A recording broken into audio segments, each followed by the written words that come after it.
Hello all, welcome to bio Pathshala. मैं हूं आपके educator Anita. I will try to make biology easy for you. So let's start.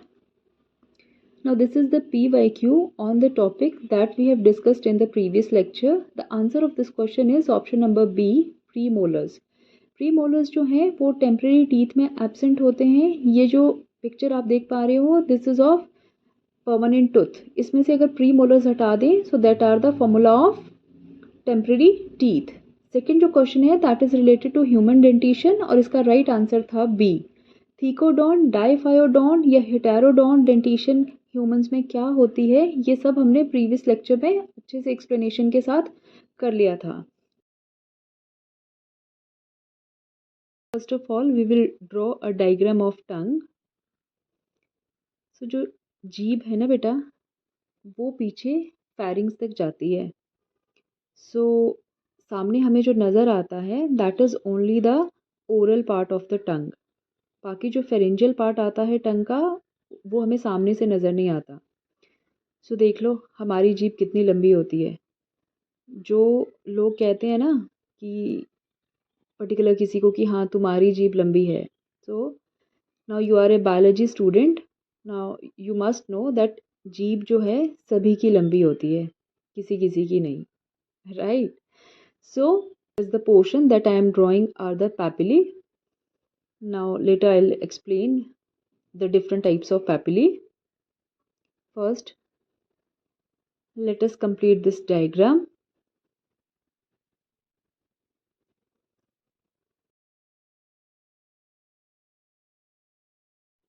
Now, these are the lingual tonsils which are present in the pharyngeal part of the tongue. Next are the papillae which are present in oral part of the tongue. Papillae जो है mainly 3 types के होंगे. First is circumvallate papillae, second are fungiform papillae and the third one are filiform papillae. इनकी आप बेटा location अच्छे से देख लो। जो देखो सर्कमवेलेट है वो सबसे पीछे है, फंजी फॉर्म जो है वो टंग की साइड में है और जो फिली फॉर्म है वो स्पेस को फिल कर रहे हैं बीच में। ठीक है, so these are 2 parts of the tongue, pharyngeal part and the oral part. So that's all about the human tongue diagram. Next are some important points regarding the human tongue. Human tongue is a skeletal muscle. Skeletal means वो voluntary muscle है, उसे हम अपनी will say move कर सकते हैं। Skeletal muscles वो होती हैं बेटा जो आपकी विल के कंट्रोल में होती हैं। सपोज आर्म की muscle, leg muscle, they all are the voluntary muscles. Next point is जो टंग है that is attach to hyoid bone at its base. Normally bones क्या होती हैं एक दूसरे से अटैच होती हैं। Hyoid bone is only the bone which is not attached to any other bone. ठीक है, तो हमने क्या इंपॉर्टेंट पॉइंट देखा कि जो टंग है वो कौन सी बोन से अटैच है, हायोइड बोन से। और हायोइड बोन एक ऐसी बोन है जो और किसी बोन से अटैच नहीं है। नेक्स्ट पॉइंट इज जो टंग है वो बकल कैविटी में अटैच होती है by a fold of mucous membrane that we call frenulum. अब आप इस पिक्चर में देखो ये जो म्यूकस मेम्ब्रेन का फोल्ड नजर आ रहा है ना, this is called frenulum. It helps to attach the tongue in the buccal cavity. Now we will discuss about the papillae which are present on the oral part of the tongue. बेटा papillae जो हैं उन्हें taste bud के साथ confuse नहीं करना है. papillae are different, taste bud are different. papillae are just the raised structures. उनमें कोई टेस्ट नहीं होता पैपिली में। पैपिली के अंदर टेस्ट बड्स होते हैं। Clear? So papillae are just the raised structures which may और may not have taste buds. Papillae generally 3 types के होते हैं। First are the circumvallate papillae, second are fungiform papillae and third one are the filiform papillae. यही 3 तरह के पैपिलीज हैं जो humans में प्रेजेंट होते हैं। जो सर्कमवेलेट हैं वो देखो आप सबसे पीछे ये जो ब्लैक कलर के डॉट डॉट नज़र आ रहे हैं, दे आर सर्कमवेलेट पैपिली. अब बेटा नेचर का एक रूल है, जो साइज में बड़ा होगा उसका नंबर कम होगा। तो जो सर्कमवेलेट पैपिली हैं they are largest in size, hence they are smallest in number. और इनमें जो टेस्ट बड्स हैं वो सबसे ज़्यादा होंगे। सेकेंड टाइप के जो पैपिली हैं दे आर फंजीफॉर्म पैपिली, जो टंग के साइड्स में प्रेजेंट हैं। ये साइज में कंपैरेटिवली स्मॉल हैं एज कंपेयर टू सर्कमवेलेट पैपिली, और इनमें भी टेस्ट बड प्रेजेंट रहेंगे। ठीक है, सो सर्कमवेलेट पैपिली, फंजीफॉर्म पैपिली, दोनों में टेस्ट बड्स हैं। थर्ड टाइप के जो पैपिली आएंगे they are the filiform papillae. Filiform papillae जो होंगे वो साइज़ में सबसे छोटे होंगे। अब अगर साइज़ में सबसे छोटे हैं तो उनकी एबंडेंस जो है वो सबसे ज़्यादा होगी। सो फिलीफॉर्म को आप ऐसे याद रख लेना कि वो फिल करेंगे सबसे ज़्यादा स्पेस को, फिलीफॉर्म। और जो सबसे ज़्यादा स्पेस को फिल करेंगे उनमें कोई टेस्ट बड प्रेजेंट नहीं होंगे। So taste buds are only present in circumvallate and fungiform. Filiform have no taste buds. एक और टाइप के पैपिली होते हैं बेटा, फॉलिएट पैपिली, जो सिर्फ चिल्ड्रंस में देखने को मिलते हैं, एडल्ट्स में नहीं, और कुछ एक मैमल्स में मिलते हैं लाइक रैबिट वगैरह। ये जो है ना टंग के साइड्स में प्रेजेंट होते हैं, पीछे लास्ट में जाके ओरल पार्ट के। Clear? Next important topic is sensation of taste, जो कि हमारी टंग का मेन फंक्शन है। टेस्ट की वजह से क्या होता है, सलाइवेशन आता है। जब हम कोई अच्छा खाना या अपनी पसंद का खाना देखते हैं तो एकदम मुंह में पानी आ जाता है। That water is what, that is the salivation against the food. ठीक है, उसके लिए वो सलाइवा सिक्रीट होना स्टार्ट हो जाता है टू डाइजेस्ट दैट फूड। सो चलिए सबसे पहले हम टंग के डिफरेंट पार्ट्स को ड्रॉ कर लेते हैं कि कौन से पार्ट पे कौन सा टेस्ट सेंस करती है tongue. I hope that lectures are informative to you. So अगर आपको लेक्चर्स अच्छे लग रहे हैं so you can like and subscribe to my channel. I will try to bring best lectures for you.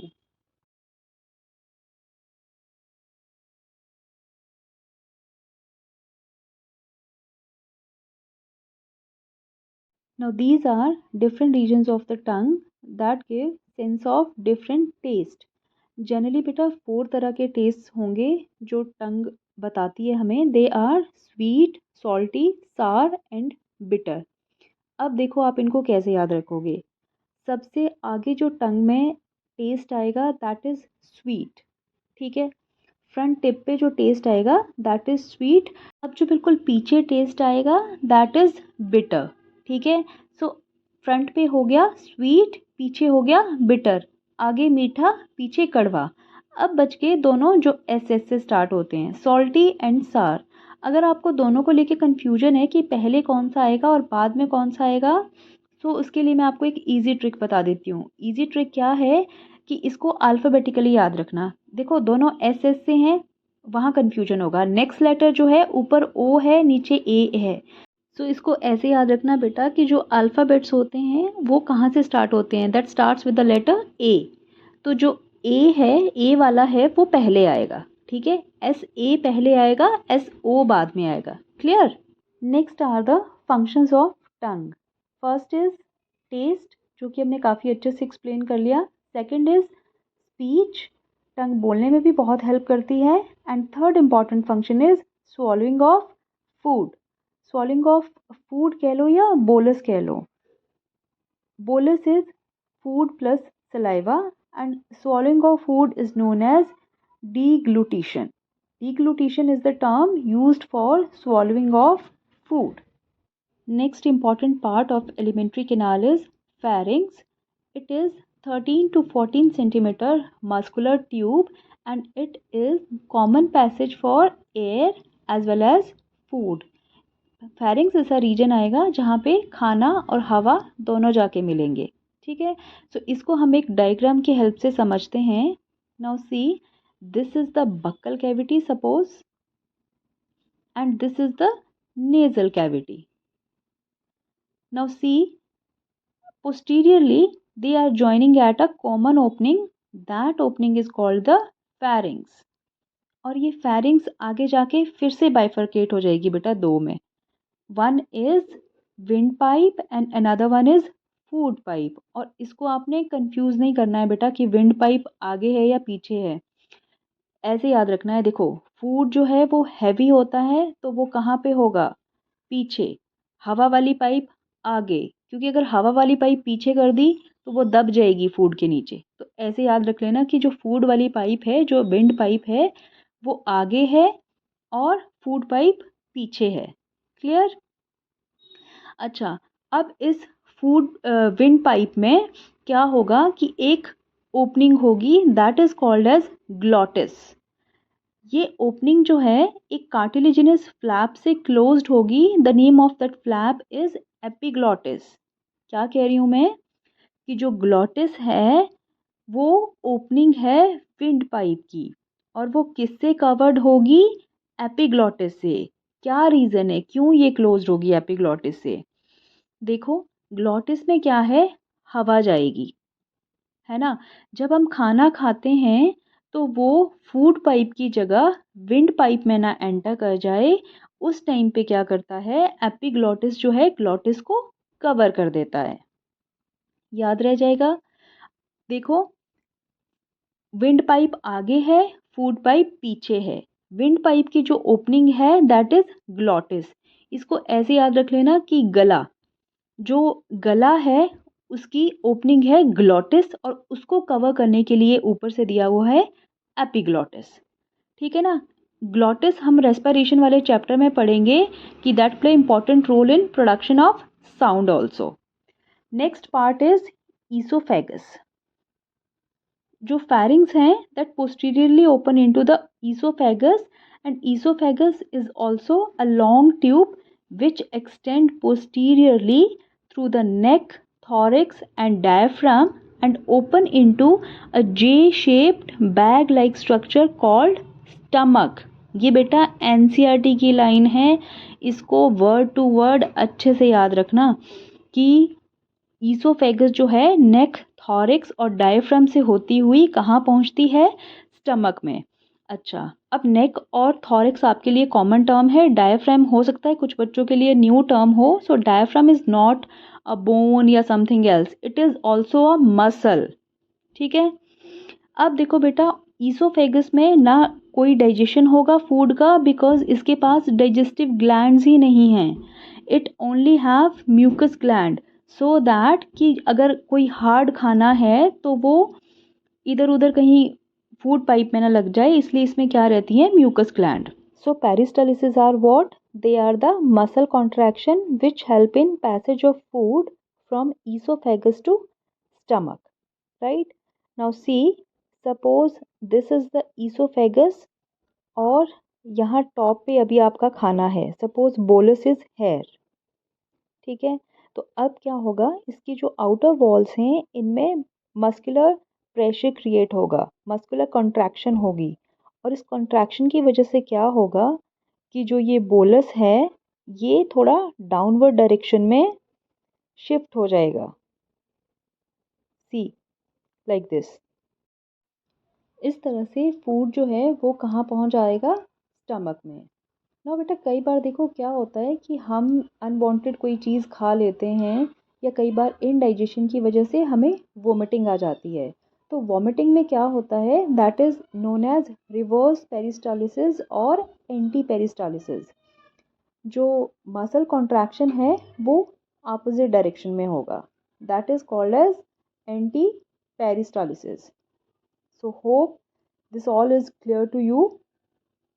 So thank you all. Stay tuned. और अगर आपको lecture अच्छा लगा हो तो please like, share and subscribe. So question for today is, two friends are eating together on a dining table. One of them suddenly start coughing while swallowing some food.